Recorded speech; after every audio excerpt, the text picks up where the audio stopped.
तो हाई सांग जय श्रीराम मु जोगा आपको स्वागत कर मोर नुआ छोट इंटरेस्टिंग वीडियो आई होप आपने भले थे मु भी बहुत भले अच्छी। तो ये मो भेणी एका जाइए नई को माछ धरते तो से भाड़िया माछ धरिकी आनी तो मु गोटे कथा दौड़ी दौड़ी आईनी देखते से काटा सरी बाड़िया माछटी तो भाजा हो काटा आगुरी फटोटा देखो केते बड़ बाड़िया माछटा ए नईर माछ धरते देखिया चलतु आ भाजा देखुची भिडियोटी शेष पर्यटन देखते से बहुत मजा आस बाड़िया माछ पर भी नईर माछ धरा हो दौड़ दौड़ी आईनी पूरा बाड़िया माछ देखते देखे नईर धरती नई जा देखुची सामने तो देखो बहुत दिन गुड़ाई बाड़िया माछ काटा सरी जहाँ बांटी मुटा भी नहीं तो हल्दी फल्दी गुड़ा सरी माल बसुँच बाड़िया माछ आज धरी का मो फोन चलाऊँगी तो माँ पे तेल पकड़ कड़े तेल पकड़नी तेल पकईकि माछ छाड़ा चलती माछ छाड़देले पीस गुड़ा देखो कटी कटी खाई कितु बाड़िया माछ गोटे टेस्ट अलग बाड़िया माछ सेमती मिले तो जेहेतु आम धरी आनी भेणी तो केते दिन पर गोटे बाड़िया माछ खाऊँ मो जन्मर मुझे 2-3 थर खाई मैंने आज जा 19 वर्ष होलानी 2-3 बार खाई यहाँ नहीं 3 बार पड़ा बोले बाड़िया माछ मो भेणी आ मौसा जाइए माछ धरते से भी माछ धरुंच नईर मैंने धरिकी देती आग नईकी जाइए तो मुझे देखुची आप देखते सजे रखुची बाड़िया माछटी तो सुंदर देखा आती करांडी माछ धरी आनी मैंने पुंटी माछ से सब अच्छी भाजा हम बाड़िया माछटा मानने देखते तार गोटे अलग प्रकार डिजाइन माछ पूरा पंगास फंगास भाई देखते तार टेस्ट अलग पंगास टेस्ट अलग माछटा भाजा होगलानी पूरा आज भिडियोटी फुल इंटरेस्टिंग हम कहीं माछ धरते जीव आम मुझे गैस कमते कमते गैस पूरा बंद कर देती तो मो हाथ चिन्ह चली कैमेरा आगे हाथटा पड़ी तो ये माँ कहले गैसटा बंद हो चालू कर चालू कला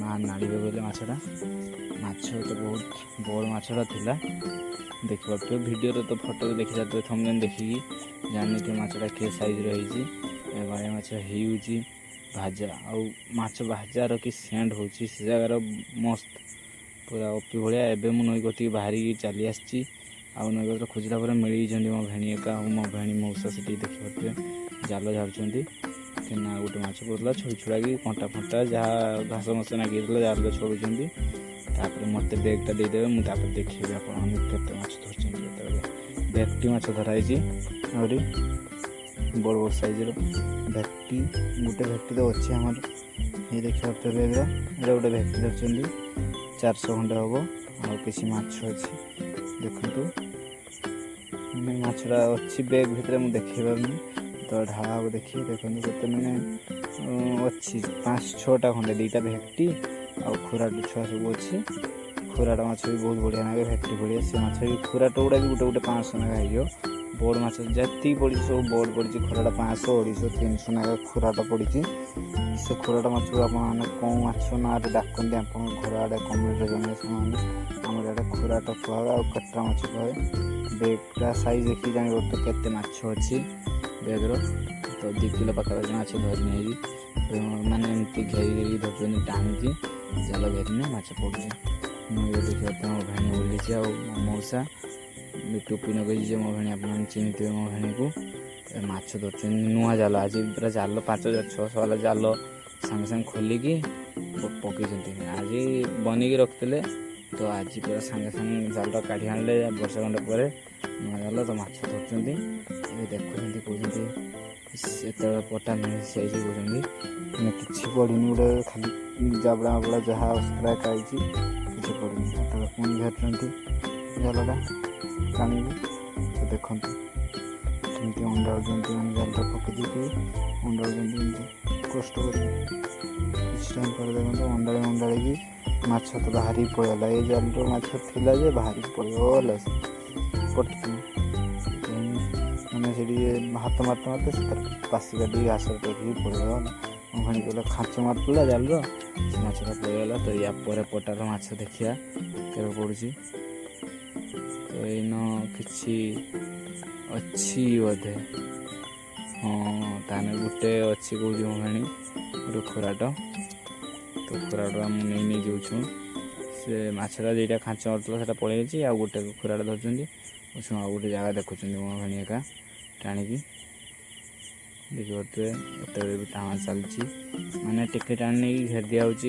ଯଦି ମାଟି ଧସି ପଡ଼ିଛି ନଈକୁ, ନଈଟା ସେତେ ବଡ଼ ନଈ, ଛୋଟିଆ ନଈ, ବହୁତ ଛୋଟିଆ ନାଳ ଭଳିଆ ଆପଣ ଦେଖିପାରୁଥିବେ। ଏଇନୁ ମାଛ ଏଠି ପୁଣି ଧରୁଛନ୍ତି, ଘେରି ଦେଇକି ଭଙ୍ଗାଳିବେ, କାଳେ ଯଦି ମାଛ ଥିବ ଜାଲ ଭିତରେ ପଶିଯିବ। କିନ୍ତୁ ଏଠିବେ ପଟା ମିସ୍, ମାନେ ମୁଁ ଗଲା ପରେ ମୋ ଭାଇ 2 ପଟା ମିସ୍ ଚାଲିଗଲା ଏଇଟା ନେଇକି। ଏବେ ଦେଖିବ ତ କେମିତିଆ ପୁରା ମାଡ଼ି ବସୁଛନ୍ତି ଜାଲକୁ, ଏରକ ମାଡ଼ି ମାଡ଼ି ଦେଖିବା ଭେଟି ମାଛ ଜାଲ ଫଟିଦିଏ। ଏବେ ଦେଖନ୍ତୁ କେତେ ସୁନ୍ଦର ହଂସ, ପୁରା ଧଳା, ମାନେ ବତକ ଛୁଆଟା ପୁରା ଧଳା ହଂସ ଭଳିଆ ହେଇଛି। ଆଉ 2ଟା ସେମିତିଆ କଲର୍ ବାଲା ବତକ, ମୋତେ ବଢ଼ିଆ ଲାଗେ ଦେଖତେ। ତାର ବତକ ରଖିଛି, ଆମର ବି ରଖିବାକୁ ମାନେ ଭାଇ କହୁଛନ୍ତି ଆଉ ଥରେ ଟାଣିବା। ତେବେ ଭଙ୍ଗାଳିକି ଆଉ ଥରେ ଟାଣୁଛନ୍ତି, କହୁଛନ୍ତି ଏଇଟା କଙ୍କଡ଼ା ଗାତଟା, କଙ୍କଡ଼ା ଯିଏ ଅଛି ବଗିଆ ବାଡ଼ି ହେନେ ଧରା ହେଇଥାନ୍ତା, ତେଣୁକରି ପରେ ଧରିବା, ଯେତେବେଳେ ମାଛ ଧରତା ହେଇଛି ତ ମାଛ ଧରା ହଉ। ମୁଁ ଏବେ ବ୍ୟାଗ୍ ନେଇକି ବୁଲୁଛି, ଆଉ ମୋ ଭେଣି ଏକା ଧରୁଛନ୍ତି, କହିଲେ ଏଇଠି ମାଛ ପଡ଼ିବ। ଦେଖିଲା ବେଳକୁ ଏଠି କିଛି ନାହିଁ, ଜାଲ ମାଡ଼ି ଦେଖିବେ କିନ୍ତୁ କିଛି ପଡ଼ିନି ଜାଲର, ମାନେ ଗୋଟେ କିଛି ନାହିଁ। ଉଛୁଣ ଦେଖନ୍ତୁ, ସେ ପଟାଟା ମିସ୍ ଗଲା, ଉଛୁଣ ମାନେ ସାଙ୍ଗେ ଗୋଟେ କେତେ ବଡ଼ ଭେକ୍ଟି ମୋ ଭେଣି ନେଇକି ଉଠୁଛନ୍ତି। 500 ଖଣ୍ଡେ ହେବ ଭେକ୍ଟିଟା, ମୋ ମଉସା ଛଡ଼ି ଆଣିଲେ ହାତରେ ଧରିକି ନଈରେ ଦେଇକି ମୋତେ ଫିଙ୍କିବେ। 500 ଉପରେ ହେବ ପଛେ କମ୍ ହେବନି ଭେକ୍ଟିଟା। ଏବେ ମଉସା ଧରି ଆଣିଛନ୍ତି, ଆଉ ମୋତେ ଫିଙ୍କି ଦେଲେ, କହିଲେ ଛୁଆ ପାଇଲ ନା? ମୁଁ କହିଲି ହଁ, ଦେଖି ନେଇଛି କେତେ ବଡ଼, ମାନେ କେତେ ବଡ଼ ସାଇଜ୍ର ମାଛଟା ଦେଖନ୍ତୁ। ଏଇଭଳିଆ ଭେକ୍ଟି ଯଦି ନଈରେ ପଡ଼ିବ, ଆମକୁ ନଈରୁ କେତେ ମନ କେପଟା ହେବ। କେତେ ବଡ଼ ଦେଖନ୍ତୁ, ମାନେ ଦୂରେଇ ଗଲା ବେଳକୁ ଟିକେ ଛୋଟିଆ ଦେଖାଯାଉଥିବ କ୍ୟାମେରାର, କିନ୍ତୁ ବହୁତ ବଡ଼ ମାଛଟା। ମୁଁ ଏବେ ତାକୁ ହାତରେ ଉଠେଇନି, ମୋ ହାତ ସାଇଜ୍ରେ ଜାଣିପାରୁଥିବ କେତେ ବଡ଼ ମାଛଟା ହେଇଥିବ, ବହୁତ ବଡ଼ ସାଇଜ୍ ମାଛ। ଆଉ ଏବେ ମୁଁ ବ୍ୟାଗ୍ରେ ଭରି ଦେଇଛି ତାକୁ, ଯଦି ଦେଖାଉଛି ଆପଣମାନଙ୍କୁ ବ୍ୟାଗ୍ରେ ଭରି ଦିଆଯାଇଛି। ଏବେ ମୁଁ ଆଉ ଗୋଟେ ପଟା ଦେଖୁଛନ୍ତି, ସେ ପଟାର ମାନେ ଖୁସି କଥା 2ଟା ଖୁରାଟା ହେଇଛି ବଡ଼ ମୋ ଭେଣି ଏକାଥରେ ନେଇକି ଦୌଡ଼ି ଆସୁଛନ୍ତି। ଜାଲଟାକୁ ନେଇକି ଦୌଡ଼ିକି ଆଇଲେ, ଦେଇକି ରଖିଦେଲେ, ଝାଡ଼ିବେ। ଏବେ ଦେଖିପାରୁଥିବେ 2ଟା ପଡ଼ିଛି ବଡ଼ ଭେକ୍ଟି, ମାନେ ଭେକ୍ଟି ନୁହେଁ ଖୁରାଟା ଗୁଡ଼ା କେତେ ବଡ଼ ସାଇଜ୍ର ଦେଖନ୍ତୁ। ସାଇଜ୍ ମାନେ ଏମିତିଆ ମାଛ ପଡ଼ିବ ନଈର, କେତେ ବଡ଼ ସାଇଜ୍ର ମାଛ, ତାହେଲେ ଲୋକମାନେ ଧରିବେ। ଛୋଟିଆ ମାଛ ପଡ଼ିବନି, ଖାଲି ବଡ଼ ମାଛ ଧରିଲେ ଲୋକ ତ ଧରି ତ ରହିବେ ଏରକମ ମାଛ ପଡ଼ିଲା ମାନେ। ତ ମୋ ଭେଣି ଏକା ତ କଷ୍ଟ କଲେ ବୋଲି, ଯାହା ହଉ ଘେରିଲେ ବୋଲି, ଗୋଟେ ପଟାରୁ 2ଟା ଦେଲେ ଭଗବାନ, ଯାହା ହଉ ବଡ଼ ମାଛ ଦେଲେ। ଏବେ ଆଉ ଗୋଟେ ଦେଖନ୍ତୁ, ଏଟା ତାଠାରୁ ଆଉ ଟିକେ ବଡ଼ ହେବ, ଏଟା 300 ଗ୍ରାମ ଖଣ୍ଡେ ହେବ ମାଛଟା, ବହୁତ ବଡ଼ ମାଛ। ମାନେ କଣ୍ଟା ତାର ଫୁଲେଇ ଦେଇଛି ଏତେ ଜୋର ବାହାରୁନି, କାମୁଡ଼ି ଧରିଛି ଜାଲକୁ। କେତେ ବଡ଼ ମାଛଟା ଦେଖନ୍ତୁ, ହାତରେ ଦେଖିକି ଜାଣିବ। ମୁଁ ଏବେ ବ୍ୟାଗ୍ରେ ଭରିନି, ବ୍ୟାଗ୍କୁ ବାନ୍ଧିଦେମି, ଆଉ ଏବେ ଘରକୁ ପଳେଇଲେ ସାଙ୍ଗମାନେ। ବହୁତ ମାଛ ଧରା ହେଲା, ଜୁଆର ନେଇଗଲା, କେତେ ମାଛ ଦେଖନ୍ତୁ। ଏବେ ମଉସା ବାଛି ନେଉଛନ୍ତି ତାଙ୍କର କେତେ ଯେ ପିସ୍ ଗୁଡ଼ା ନେଇଯିବେ, ମାନେ 3ଟା ମାଛ ନେଇଗଲେ, ଗୋଟେକୁ 2ଟା ଖୁରାଟ, ଗୋଟେ ଭେକ୍ଟି ନେଇଗଲେ, କହିଲେ ତୁମର ରଖିଦିଅ। ଆମ 2ଟା ଭେକ୍ଟି, 4ଟା ଖୁରାଟ, ଆଉ କଣ୍ଟି ମାଛ ଯାହା 2-4ଟା ପଡ଼ିଥିଲା କଣ୍ଟିକା, ସେଇଟା ନେଲା। ଆଉ ଭାଣି କହିଲେ ବଞ୍ଚିଥିଲେ ଭେକ୍ଟିଟା ଗୋଡ଼ିଆରେ ଛାଡ଼ି ଦେଇଥାନ୍ତା କଣ୍ଟିଟା। ମୋ ପାଖରେ କହୁଛି, ସେଠି କହୁଛି ଗୋଡ଼ିଆରେ ଛାଡ଼ିଦେବା, ମୁଁ ମରିଯାଇଛି। ତ କହିଲେ ମଉସା କହିଲେ ନା ନଈରୁ ଧରି ହେଇଛି, ଗୋଡ଼ିଆରେ ଛାଡ଼ିତେ ହେବନି, ତ ଛୁଣ ଖାଇଦେବା। ଆମେ ଦେଖନ୍ତୁ ମାଛ ସାଇଜ୍ଟା କେତେ ବଡ଼ ମାଛ, ଏତିକି ମାଛ ତ 1.5-2 କିଲୋ ଖଣ୍ଡେ ହେବ। ବଡ଼ ମାଛ ଯଦି ନଈରେ ପଡ଼ିବ, ତାହେଲେ ଲୋକ ଖୁସି ହେଇକି ନଈରେ ମାଛ ଧରିବେ। କେତେ ବଡ଼ ସାଇଜ୍ର ମାଛ ପଡ଼ିଛି ଦେଖନ୍ତୁ। କ୍ୟାମେରାରେ ଆପଣମାନଙ୍କୁ କେମିତି ଦେଖାଯାଉଛି କମେଣ୍ଟ ମାଧ୍ୟମରେ ଜଣାନ୍ତୁ। ଆପଣମାନେ ୟାଠାରୁ ବଡ଼ ଭେକ୍ଟି ଧରିଛନ୍ତି? ଦେଖନ୍ତୁ ମୋ ହାତର, ମୁଁ ମାନେ ପାଟିଠାରୁ ବଡ଼ ମାଛ, ବହୁତ ବଡ଼। ସାଙ୍ଗମାନେ ଏବେ ମାଛ ଧରିକି ପଳେଇ ଆଇଲୁ। ଭିଡ଼ିଓଟି ଯଦି ଫୁଲ୍ ଦେଖିଛନ୍ତି, ଆପଣମାନେ ଜାଣିଥିବେ କେତେ ମାଛ ଆଣିଲୁ। ତ ଦେଖିନିଅନ୍ତୁ, ଆଉ ଥରେ ଦେଖାଉଛି ଆପଣମାନଙ୍କୁ। ଏହି ଦେଖନ୍ତୁ, କିଛି ମାଛ ନେଇଗଲେ ମଉସା, ଆଉ କିଛି ଦେଇଛନ୍ତି ଭେକ୍ଟି, ଆଉ ଏସବୁ ମାଛ।